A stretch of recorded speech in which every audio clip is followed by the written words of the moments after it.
this is Gail. It's a trade I've just entered on the Nasdaq, and you can see we've just had volume divergence here.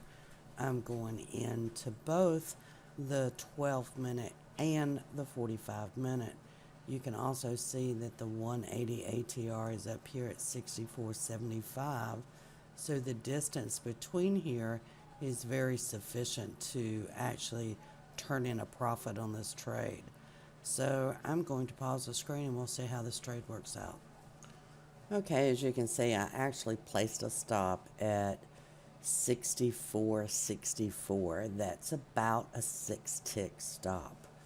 And if price moves above 64.68.25, then I'm going to pull my stop up so that I'm not having any risk on the table.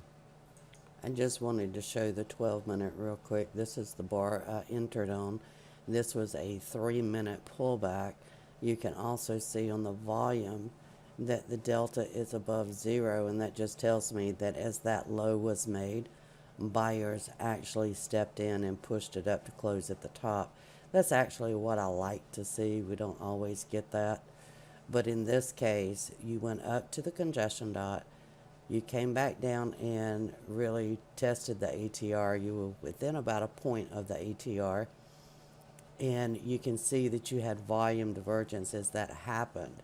Now, I waited for the 3-minute to do this, a little pullback. It wasn't much, but it was just enough for me to get into the market. Now, you can also see that as this low was made, we had hidden divergence. And that means this should push price up. And that's what I'm looking for it to do. Okay, as you can see, I just pulled my stop up. It's where I anticipated it would go, and did pull my stop up.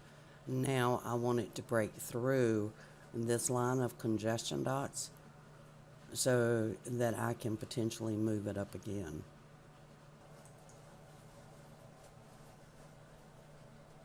Okay, I'm going to close the position. And the reason that I'm closing the position is you're extremely overextended on the stochastics 3-minute chart. And if this comes down to the ATR, it would just about come to my stop level. So this is one I'm just going to go ahead and take my profits. Not a bad trade. I was risking 6 ticks, which is 1.5 points, and actually made just about 5 points. Not quite 5 points, but almost. So not a bad trade for this early in the morning.